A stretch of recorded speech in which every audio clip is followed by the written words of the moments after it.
আজকে আমরা ধৈর্য আর ক্ষমার এক অসাধারণ গল্প শুনব। চলুন তাহলে শুরু করা যাক এই চমৎকার কাহিনীটা। গল্পটা শুরুই হচ্ছে এই অদ্ভুত লাইনটা দিয়ে। ভাবুন তো, গল্পের একজন চরিত্র প্রতি রাতে এই কথাটা বলে বিলাপ করতেন। তো স্বাভাবিকভাবেই মনে প্রশ্ন আসে, কে তিনি আর কেনই বা এমন কথা বলছেন। আচ্ছা, চলুন তাহলে পরিচিত হয়ে নিয়ে আমাদের গল্পের দুটো প্রধান চরিত্রের সাথে। দেখা যাক তারা কারা আর কোথায় তাদের বাস। এই দুজনের মধ্যে পার্থক্যটা কিন্তু আকাশ আর পাতালের মতো। একদিকে দেখুন ইমাম আবু হানিফা, একজন বেহাদ সম্মানিত আলেম, আর ঠিক তার উল্টো দিকে ছিলেন তার প্রতিবেশী, একজন মুচি, যার কাজই ছিল প্রতি রাতে মদ খেয়ে তারপর গলা ছেড়ে জোরে জোরে গান গাওয়া। একবার শুধু ভাবুন, প্রতি রাতে এই রকম একটা বিরক্তিকর ব্যাপার ঘটছে, অথচ ইমামের ধৈর্য ছিল একদম অকল্পনীয়। তিনি কিন্তু একদিনও রেগে যাননি বা কোনো অভিযোগও করেননি। কি অসাধারণ তার সহনশীলতা! আর ঠিক এখানেই গল্পটা একটা নতুন মোড় নেয়। প্রতিদিনের সেই হট্টগোল হঠাৎ করেই একদিন থেমে যায়। চারিদিকে নেমে আসে একটা অদ্ভুত নীরবতা। তো একদিন রাতে ইমাম খেয়াল করলেন যে প্রতিদিনের সেই পরিচিত চেঁচামেচিটা আর শোনা যাচ্ছে না। এই হঠাৎ নীরবতা তাকে একটু ভাবিয়ে তুলল। ব্যাপার কি? হ্যাঁ, ঠিক তাই। কোথায় গেল সেই লোকটা?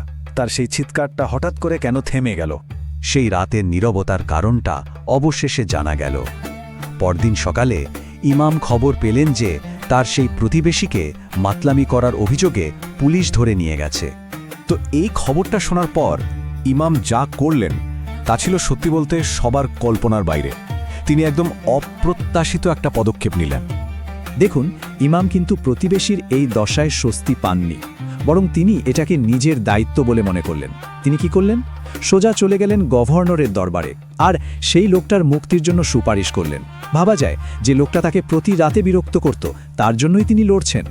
আর এরপরেই আসে গল্পের সবচেয়ে আবেগঘন মুহূর্তটা, যখন ইমাম তার প্রতিবেশীকে জেল থেকে ছাড়িয়ে একসাথে বাড়ির দিকে ফিরছেন।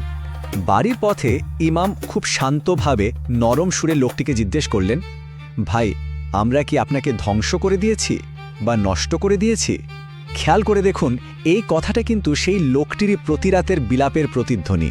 আর এই একটাই প্রশ্ন লোকটার ভেতরটা একেবারে নাড়িয়ে দিয়ে গেল।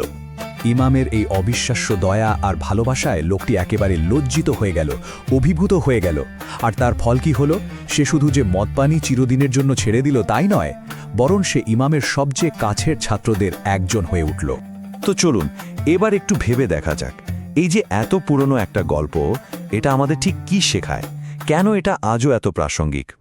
এই গল্পটা থেকে আমরা কিন্তু কয়েকটা খুব গুরুত্বপূর্ণ জিনিস শিখতে পারি। প্রথমত, ধৈর্য আর সহনশীলতা, অন্য কেউ কষ্ট দিলেও রাগ না করে তার সহ্য করা। দ্বিতীয়ত, প্রতিবেশীর অধিকার। প্রতিবেশী মানুষটা যেমনই হোক না কেন, তার বিপদে পাশে দাঁড়ানোটা একটা দায়িত্ব। আর সবশেষে যেটা সবচেয়ে গুরুত্বপূর্ণ, সেটা হলো দয়া আর ভালোবাসার শক্তি। কারণ শাস্তি দিয়ে যা হয় না, ভালোবাসা দিয়ে মানুষের মন তার চেয়েও অনেক বেশি পরিবর্তন করা যায়। এই আলোচনা শেষ করার আগে একটা প্রশ্ন সবার জন্য রেখে যেতে চাই। আমাদের আজকের এই জীবনে কখন অন্যের প্রতি সহানুভূতি দেখানোটা সবচেয়ে কঠিন বলে মনে হয়? আর ভাবুন তো, যদি আমরাও ইমামের মতো সেই কঠিন মুহূর্তে একটু দয়া দেখাতে পারতাম, তাহলে হয়তো কত কিছুই না বদলে যেত, তাই না?